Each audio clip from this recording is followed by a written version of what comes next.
বর্তমান আমরা বাইতুল্লাহ শরীফ, কাবা শরীফ করি। এই কাবা শরীফের জিয়ারত আল্লাহ প্রথম মানুষ হযরত আদমকে দিয়ে করালেন। সুবহানাল্লাহ। আদম চিহ্ন পেলে জিয়ারত করে তিনি চলে গেলেন। এরপর একে একে আল্লাহ যত নবীদেরকে এই পৃথিবীতে পাঠালেন, সমস্ত নবীদেরকে আল্লাহ কাবার জিয়ারতের নির্দেশ দিলেন। এইভাবে যখন আল্লাহ খলিল হযরত ইব্রাহিম আলাইহিস সালাম এই পৃথিবীতে আগমন করলেন, আল্লাহ তাআলা চাইলেন যে তার কাবা ঘরটা প্রতিবেশী ছাড়া থাকুক, এটা আল্লাহ চাইলেন না। আল্লাহ ইব্রাহিমকে ঘোষণা দিলেন, আল্লাহ নির্দেশ দিলেন, তোমার স্ত্রী হাজেরা আর তার গর্ভ থেকে সদ্য জন্ম নেওয়া সন্তান ইসমাইলকে আমার সেই কাবার প্রান্তরে নির্বাসনে রেখে আসো।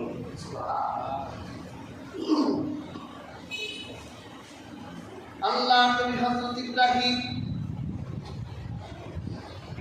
আল্লাহ নির্দেশ করেছেন, অমান্য করা যায় না।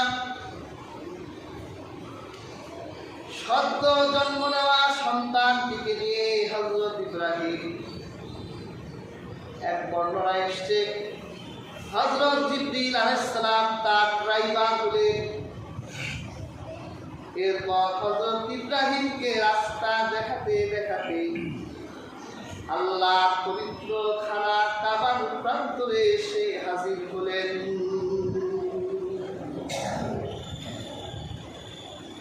জিবরিল বললেন, এই জঙ্গলের ভিতরে আল্লাহর খানা কাবা আছে, আপনি এই জায়গায় আপনার স্ত্রী আর সন্তানকে রেখে চলে যান। আল্লাহ খানায়ে কাবা আবাদ করাবে, এই খানায়ে কাবা থেকে আল্লাহ বিশ্ববাসীকে দাওয়াত করবেন। সুবহানাল্লাহ। প্যার হাজরিন, হযরত ইব্রাহিম নবী সদ্য জন্ম নেওয়া ইসমাইলকে রেখে, হাজরাকে রেখে মনের কষ্ট বুকে চাপা দিয়ে তিনি সিরিয়ার দিকে রওনা হলেন। এই সন্তান তো তার আল্লাহর কাছে অনুনয় বিনয় করে পাওয়া সন্তান।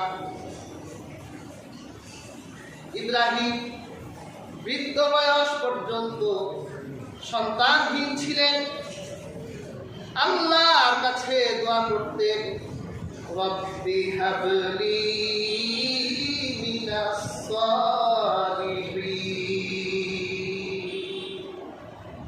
হে রব আমাকে একটি সৎ সন্তান দান করুন।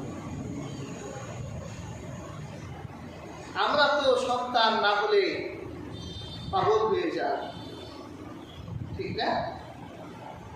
বাজারে দৌড়ায়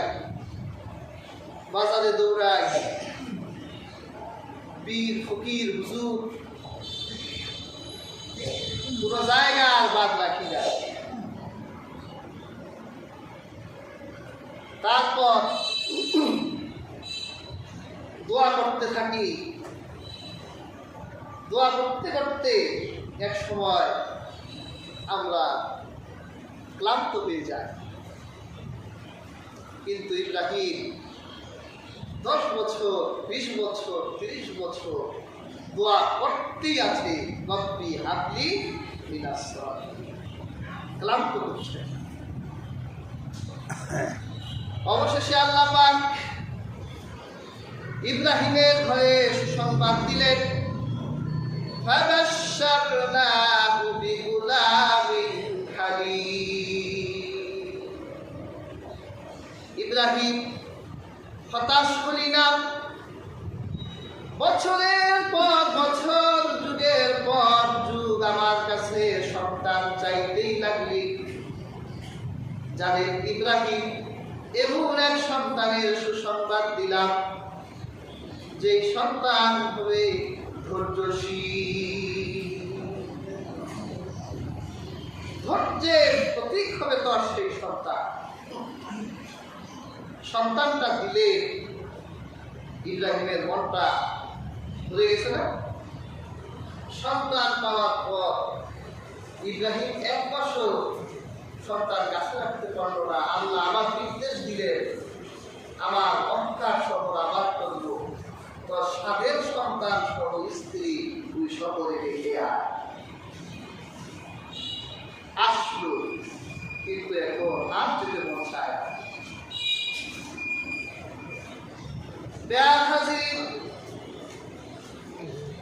হাজেরা বলল, স্বামী আমার, চারদিক তাকিয়ে দেখি ধুধু মরুর প্রান্ত, পুরো আবাস ভূমি নাই, বাড়িঘর নাই, জঙ্গল আর জঙ্গল। চারদিকে তাকালে হিংস্র বিষাক্ত পশু পাখি দেখা যায়।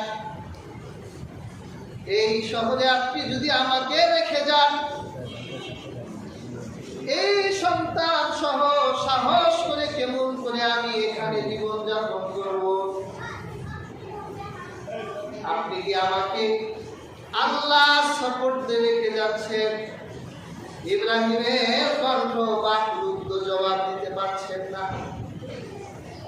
ইব্রাহিম হাতের ইশারা করে আকাশ দেখালেন।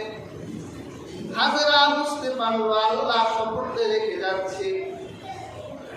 হাজেরা স্বামীকে অভয় বাড়ি দিয়ে বলল, স্বামী আপনি সিরিয়া চলে যান, যদি আল্লাহ সাপোর্টে রেখে যান তাহলে আমি হাজেরা এই মরুভূমির ভিতরে কোনো হিংস্র প্রাণী ভয় পাই না।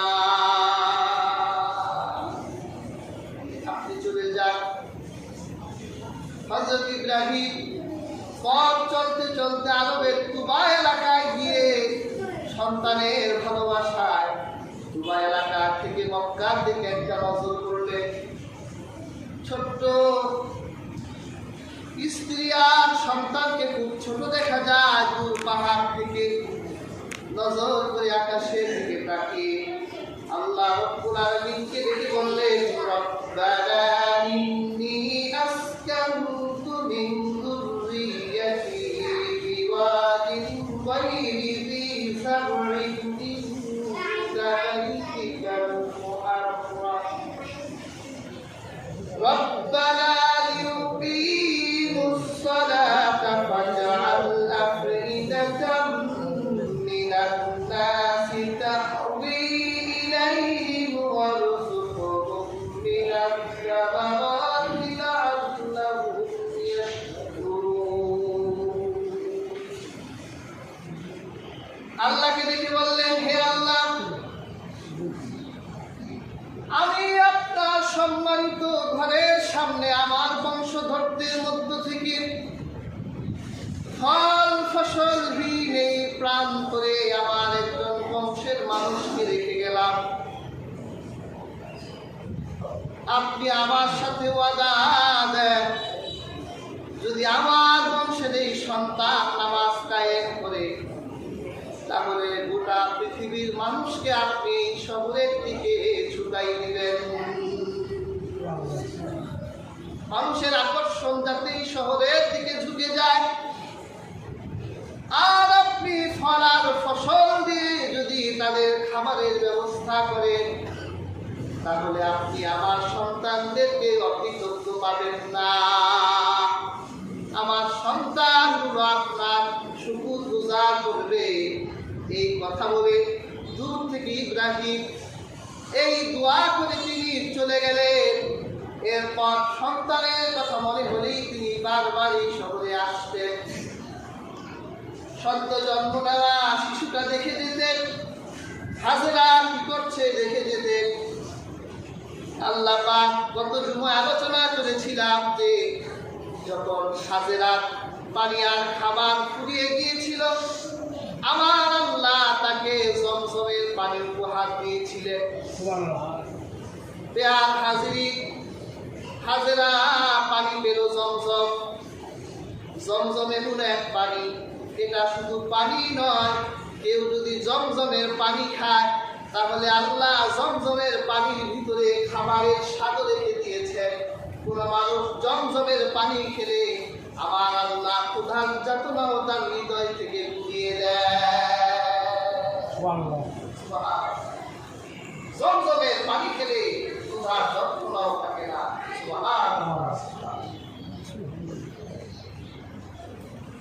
আরবের জোরঘুম করতে কিছু মানুষ ব্যবসা করার জন্য রাস্তা হারায় ফেলেছে। আসলে আল্লাহ তাদের রাস্তা পরিবর্তন করে দিয়েছে। ওরা রাস্তা হারিয়ে ওরা কাবার চত্বরে দেখলো একজন নারী জমজমের কুয়ার চারদিক মাটি দিয়ে তিনি বেরিয়ে পাচ্ছেন। জলপুরের লোকরা চিন্তা করলো, আগেও তো এই শহর দিয়ে আমরা ব্যবসা করতে যেতাম, এখানে তো পশু পাখি ছাড়া কিছুই দেখা যেত না। কাছে গিয়ে বললো, আপনি কে? হাজেরা বলল, আমার নাম হাজেরা, আমার সন্তান ইসমাইল। এখানে কি করে? এখানে আবাদ করতে এসেছি। আমার মালিক আমাকে এই সুস্বাদু পানির কুয়া আমার আল্লাহ উপহার দিয়েছেন। গোত্রের লোকরা বলল, আপনি এই মরুর প্রান্তরে একা থাকেন, ভয় লাগে না? হাজেরা বলল, আমার তো আল্লাহ আছে, যার আল্লাহ আছে তার কোনোই ভয় নাই। গোত্রের মানুষগুলো বলল, আপনি যদি অনুমতি দেন তাহলে আপনার ঘরের পাশ দিয়ে আমরাও ঘর বানিয়ে থাকতে পারি। হাজেরা মনে মনে বলল, এটাই তো চাচ্ছিলাম। জলহুম গোত্রের মানুষগুলো হাজেরার ঘরের পাশ দিয়ে ঘর বানাতে লাগলো। মরুশূন্য এলাকার জনমানবহীন প্রান্ত, এখন কয়টা ঘর উঠে গেল। হাজেরা দেখলো ওই জলহুম গোত্রের মানুষগুলো জমজমের পানি কলস ভরে ভরে নিয়ে যায়। হাজেরা বলল, তোমরা কি ভুলে গেছো যে এই পানির সর্দার হচ্ছি আমি, আল্লাহ আমাকে দিয়েছে পানির মালিক। তোমরা তো ফ্রি ফ্রি পানি খেতে পারো না, তোমরা যদি আমাকে খেজুর দাও তাহলে আমি তোমাদের পানি দেব। আমার আল্লাহ হাজেরাকে কিভাবে সহযোগিতা করছে। জলহুম গোত্রের মানুষরা বলল, আমরা তো খেজুরের ব্যবসায় করি, খেজুরের তো অভাব নাই। ঠিক আছে, যাও, তোমাকে এক কলস খেজুর দিব আর তুমি আমাদেরকে এক কলস পানি দিবা। এইভাবে যখন জলহুম গোত্রের মানুষগুলো হাজেরার সাথে পানি আর খেজুরের দেনা বিনিময় করছিলেন, আমার আল্লাহ রব্বুল আলামিন জনমানবহীন প্রান্তটাকে মানুষ দিয়ে পরিপূর্ণ করে দিলেন। এখন মানুষ হয়ে গেল। হযরত ইব্রাহিম মাঝে মাঝে এসে দেখলেন যে এখন আর হাজেরা একা নাই, হাজেরা প্রতিবেশীরও বা এক ঘটনা এসেছে। হযরত ইসমাইলকে হাজেরা বলল যে তুমি জলহুম গোত্রের মানুষের কাছে আরবি ভাষা শেখো, কারণ তারা খুব ভালো আরবি ভাষায় কথা বলতো। জলহুমের কাছে হযরত ইসমাইল আরবি ভাষা শিখতে লাগলেন। হযরত ইসমাইল যখন শিশু ইসমাইল থেকে কিশোর হলে, কিশোর থেকে যখন তিনি যৌবনে পদার্পণ করলেন, আল্লাহ তাআলা হযরত হাজেরাকে এই দুনিয়া থেকে উঠিয়ে নিয়ে গেলেন। হযরত ইসমাইল একা হয়ে গেলেন। জলহুম গোত্রের মানুষেরা বলল, ইসমাইল, তোমার বাবা সেই সিরিয়া থাকে, আর তোমার মা ইন্তেকাল করেছে, একা হয়ে গেছো। আমাদের যদুম গোত্রের খুব সুন্দরী রূপসী নারীরা আছে, তুমি যদি চাও তাহলে আমাদের যদুমের একটি সুন্দরী কন্যার সাথে তোমার বিয়ে বসাই দিতে পারি। হযরত ইসমাঈল দেখলো আসলে কথা খারাপ না, রান্না বান্না করতে হয়। রাজি হয়ে গেল। যদুমের মানুষেরা তাদের গোত্র থেকে একটা মেয়ে ইসমাঈলের সাথে বিয়ে দিলেন। হযরত ইসমাঈল চিঠি লিখলেন সিরিয়ায় বাবার কাছে, আব্বা বিয়ে করেছি, যত তাড়াতাড়ি সম্ভব একটু এসে নতুন বউ দেখে যান, আর আমাদের দুজনের জন্য একটু দোয়া করে যান। হযরত ইব্রাহিম চিঠির জবাব দিলেন, বাবা আল্লাহর দ্বীনের প্রচার নিয়ে আমি খুব ব্যস্ত, সময় পেলে আমি তোমার বাড়ি আসবো, তোমার স্ত্রী দেখে যাব, দোয়া দিয়ে যাব। একদিন এই হাদিসটা বুখারী শরীফে এসেছে, একদিন হযরত ইসমাঈল শিকারে বের হলেন, স্ত্রী বাড়িতে একা। হযরত ইব্রাহিম নবী একটা উটের পিঠে বসে, একটা ঘোড়ার পিঠে বসে তিনি ইসমাঈলের বাড়ি এলেন, সালাম দিলেন। ঘরের ভিতর থেকে জবাব এলো, কে? ইব্রাহিম বলল, আমি এক আগন্তুক, তোমার স্বামী ইসমাঈল কোথায়? তখন ওই নারী ঘর থেকে জবাব দিল, আমার স্বামী ইসমাঈল শিকার করার জন্য বাহিরে গেছে, সে শিকার করতে বাইরে গেছে। তোমরা কি খাও? ঘর থেকে জবাব দিল, আমরা কি খাই তা বলা যাবে না, আমরা একদিন খাই তো আরেকদিন খাই না, একদিন খাবার ভাগ্যে জুটলে আরেকদিন জুটে না, কি বলবো। মাঝে মাঝে গোশত খাই, আবার গোশত না থাকলে মাঝে মাঝে ফল খাই। তখন আল্লাহর পয়গম্বর হযরত ইব্রাহিম বললেন, তোমার স্বামী যদি বাড়িতে আসে তাহলে তোমার স্বামীকে বলবে ঘরের চৌকট ভালো না, সে যেন ঘরের চৌকটটা বদলাই দেয়। বাড়ির চৌকট ভালো না, এটাকে বদলাইতে বলল। এখন তো চলে গেলেন। হযরত ইসমাঈল যখন শিকার করে বাড়িতে আসলে তার নাকে মেশকের ঘ্রাণ ঢুকলো।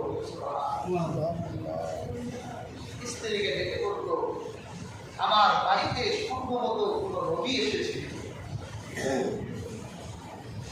স্ত্রী বলে, নবী চিনি না, এক বৃদ্ধ বয়স্ক লোক এসেছিল, সেই লোক সালাম দিল, জবাব দিলাম, সেই লোক প্রশ্ন করলো, তোমরা কি খাও? আমি বলছি, আমরা মাঝে মাঝে খাই, মাঝে মাঝে খাই। ইসমাঈল বলল, এখন কোথায়? বলল, সে যখন চলে যাচ্ছিল, চলে যাওয়ার সময় বলল, তোমার স্বামী ইসমাঈল বাড়ি আসবে, তাহলে বলবা ঘরের চৌকট ভালো না, এটা যাতে বদলাই দেয়। হযরত ইসমাঈল বলল, স্ত্রী তুমি কি জানো সেই বয়োবৃদ্ধ মানুষটাকে? সেই বয়োবৃদ্ধ মানুষটা তোমার শ্বশুর ইব্রাহিম, আমার বাবা। আমার বাবা আল্লাহর পয়গম্বর, যখন কোন নবী কোন রাস্তা দিয়ে হেঁটে যায়, ওই নবীর সম্মানে ওই রাস্তায় মেশকের ঘ্রাণ বসে। আমি যখন বাড়ি এলাম, আমার নাকে যখন মেশকের ঘ্রাণ ঢুকেছে, তখনই আমি বুঝেছিলাম আমার বাবা আমাকে দেখার জন্য এসেছে। তুমি কি জানো ঘরের চৌকট বদলাইতে বলছে, চৌকটটা কি? স্ত্রী বলল, তা তো জানি না, আমাদের চৌকট তো ভালোই, দরজা তো ভালোই। তখন ইসমাঈল বলল, না রে স্ত্রী, তুমি বুঝো না, ঘরের চৌকট হলো আপন বউ। আমার বাবা মেসেজ দিয়ে গেছেন যে তোমার বউ ভালো না, বউ বদলাই ফেল। বলল, সেই কথা বলল কেন? বলছে, সেই কথা এই জন্য বলেছে যে তোমার ভিতরে আমার বাবা আল্লাহ প্রতি শুকর গুজার, এটা বাইরে দিয়ে আল্লাহ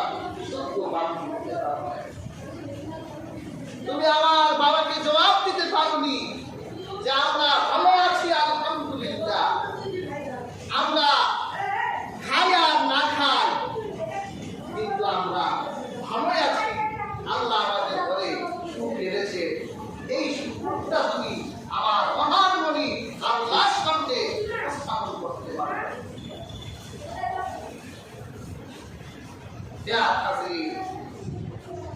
এই জন্য শুকর গুজারি বান্দার জন্য আল্লাহ কোরআনে বলেছে যে শুকর করে আল্লাহ তার নিয়ামতকে বাড়িয়ে দেয়। সুবহানাল্লাহ। আর যে শুকর করে না, আল্লাহ তার নিয়ামতকে ছিনিয়ে দেয়।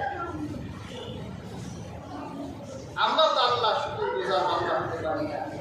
বিশেষ করে মহিলারা একটু বেশি আল্লাহর কৃতজ্ঞতা প্রকাশ করে। জিজ্ঞাসা করবে কেমন আছে, আছি কোনরত,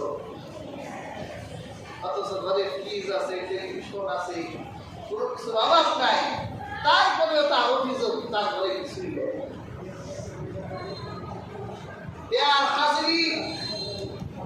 আমার আল্লাহ বান্দা হতে বলে আমি ক্যালকুলেশন করে দেখেছি যে আমরা আল্লাহ শুকরিয়া করতে পারি না, কারণ আমরা বস্তুবাদী মানুষ হয়ে গিয়েছি। বস্তুবাদী মানুষ বুঝে, এই যে আমরা মানুষ, আমাদের এই দেহটা, আমরা যে মানুষ, এটা দুটি বিষয়ের সমন্বয়। একটা হলো দেহ, আরেকটা হলো রূহ। মানুষের এই দেহটাকে আল্লাহ মাটির সামঞ্জাস থেকে সৃষ্টি করেছে। এই জন্য মাটির মানুষ যে খাওয়া দাওয়া করে, এই খাওয়া দাওয়াটা মাটি থেকেই আসে। আপনি ভাত খান, হয় কোথায়? মাটি। ডাল খাবেন, হয় কোথায়? মাটি। যা খাবে সব কিছু মাটি থেকে হয়। মাটির দেহ ক্ষুধার্ত হলে মাটি থেকে খাবার খেয়ে তার ক্ষুধার চাহিদা মেটায়। কিন্তু মানুষের এই দেহটার ভিতরে একটা রূপ আছে, আত্মা আছে। এই আত্মা কিন্তু আল্লাহ মাটি থেকে বানায়। আল্লাহ কোরআনে বলেন, ইয়াসআলুনাকা আনির রূহ কুলির রূহু মিন আমরি রাব্বি ওয়া মা উতীতুম মিনাল ইলমি ইল্লা ক্বালিলা। আল্লাহ পাক বলেন, আপনাকে রূহের ব্যাপারে জিজ্ঞেস করা হবে, আপনি বলেন রূহটা আমার আল্লাহর একটা রূহ। এর মানে হলো রূহ আকাশ থেকে এসেছে। এই রূহটাও ক্ষুধার্ত হয়, রূহেরও ক্ষুধা লাগে, কিন্তু দুনিয়ার খাবার দিয়ে আপনি রূহের ক্ষুধা মেটাতে পারবেন না। রূহ যেখান থেকে এসেছে ওখানের খাবার দিয়ে রূহের ক্ষুধা মেটাতে হবে। আমার আল্লাহর কাছ থেকে এসেছে, আর রূহের খাবার আসবে আমার আল্লাহর কাছ থেকে। রূহের খাবার হলো 30 পারা কুরআন। এই কুরআন আমার আল্লাহর কাছ থেকে এসেছে। যখন আপনার রূহ ক্ষুধার্ত হয়ে যায়,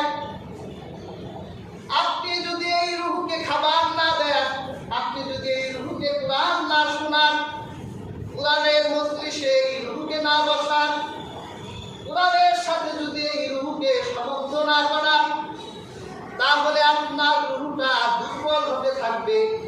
দুর্বল হতে হতে আপনার দেহটা রূহের উপর শক্তিশালী হয়ে যাবে। তখন দেখবেন দুনিয়ায় আপনার কাছে মজা, কিন্তু আল্লাহর দ্বীন, আল্লাহর রাসূলের এই প্রেরিত ইসলাম আপনার কাছে ভালো লাগবে না। মুহাম্মদ রাসূলুল্লাহ যে দ্বীন এনেছেন, আল্লাহ যে ইবাদত আমাদের দিয়েছেন, ইবাদত করতে আর মজা লাগবে না, কারণ রূহ এখন দুর্বল আর আপনার দেহ এখন শক্তিশালী।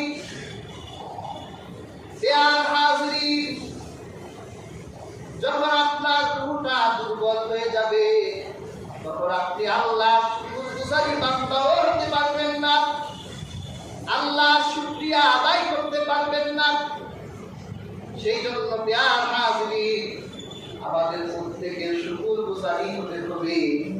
এই জন্য আমাদের প্রত্যেককে আমাদের রূপ নিয়ে কাজ করতে হবে, তাকিয়ায়ে নফসের কাজ করতে হবে।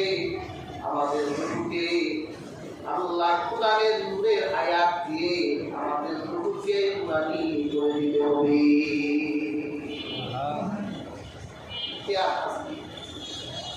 এই জন্য আপনি একটু বিরোধ নিস্তব্ধ ধরে সপ্তাহে একদিন হলেও আপনি বসে তাজকিয়ায়ে নফস, আপনার গুরুকে আপনি আপনার কাছে নিয়ে আপনি একটা বারের জন্য, 1 ঘন্টার জন্য, আধা ঘন্টার জন্য, 10 মিনিটের জন্য একটু বসে একটু নিজের আত্মার সাথে বিচারণা করে যে আপনি আর কি আত্মা দিয়ে কতটুকু পাপ করে আর কিভাবে আপনার আত্মাকে পবিত্র করা যায়।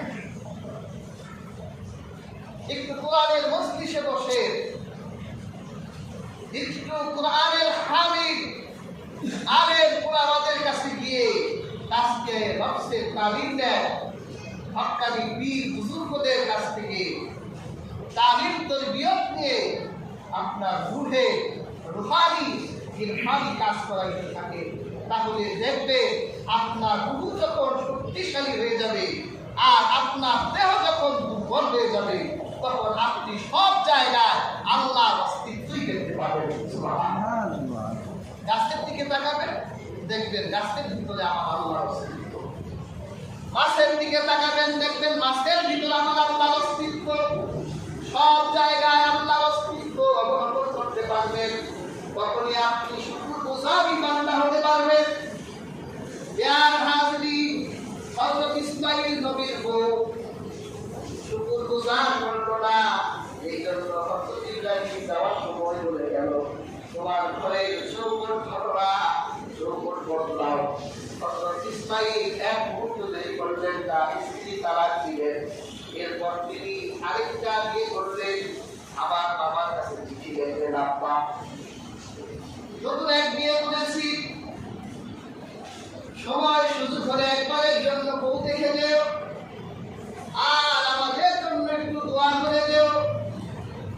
হযরত ইব্রাহিম জবাব দিলেন, বাবা আল্লাহর দ্বীনের দাওয়াত নিয়ে বড় ব্যস্ত হয়ে গেছি, আমার সময় সুযোগ করে আমি আবার তোমার বাড়ি আসবো, আমি তোমার স্ত্রী দেখে যাবো আর তোমাদের দোয়া দিয়ে যাবো। আমার একদিন হযরত ইসমাঈল তিনি জঙ্গলে শিকার করার জন্য বের হলেন। ঘরের ভিতরে স্ত্রী আল্লাহর পয়গম্বর হযরত ইব্রাহিম আবার মুসাফিরের বেশ নিয়ে ইসমাঈলের বাড়ির সামনে এসে সালাম দিলেন, আসসালামু আলাইকুম। ঘরের ভিতর থেকে একটা নুরানি কণ্ঠে জবাব এলো, ওয়া আলাইকুমুস সালাম। হযরত ইব্রাহিম গলার কণ্ঠের শালীনতা শুনে তিনি বুঝে ফেললেন এই বন্ধু বড় ভদ্র বউ, এই বন্ধু বড় অমায়িক স্ত্রী। তিনি বাইরে থেকে প্রশ্ন করলেন, তোমরা কেমন আছো? ঘরের ভিতর থেকে জবাব এলো, আল্লাহ আমাদেরকে ভালোই রেখেছে। তোমার স্বামী কোথায়? আমার স্বামী শিকারে বের হয়েছে। তোমরা কি খাও কি পান করো? স্ত্রী জবাব দিল, আমরা গোশত খাই, ফল খাই, আর আমরা পশুর দুধ পান করি, পানি খাই। হযরত ইব্রাহিম তার নুরানি 2 হাত আকাশের দিকে তুলে আল্লাহকে ডাক দিয়ে বললেন, হে পরওয়ারদিগার, তুমি ইসমাঈলের ঘরে গোশতে বরকত দাও, ইসমাঈলের ঘরে দুধে বরকত দাও, ইসমাঈলের ঘরে ফলে বরকত দাও, ইসমাঈলের ঘরের পানিতে বরকত দাও। এই 4টা দোয়া করে হযরত ইব্রাহিম বাহনের পিঠে বসে চলে গেলেন। পরক্ষণে ইসমাঈল বাড়ি এলো। আল্লাহর পয়গম্বর হযরত ইসমাঈল বলল, স্ত্রী আমার নাকে মেশকের ঘ্রাণ আসতেছে, আমার মনে হয় আমার বাড়িতে কোনো নবী এসেছিল। স্ত্রী বলল, আমি তো নবী চিনি না, কে নবী? তবে আমার বাড়িতে একজন বয়োবৃদ্ধ মানুষ এসেছিল, সে আমাকে 4টা প্রশ্ন করেছে, আমি তার জবাব দিয়েছি। তারপর সে যখন বাহনের পিঠে উঠে চলে যাচ্ছিল, তখন সে আমাকে লক্ষ্য করে বলল, ইসমাইলের বউ শোনো, তোমার স্বামী ইসমাইল যখন বাড়ি আসবে, তখন তোমার স্বামী ইসমাইলকে বলবে, তোমার বাড়ির চৌকটটা অনেক ভালো, তুমি যেন এই চৌকটের দেখাশোনা করো, এই চৌকটটা যাতে যত্ন নাও।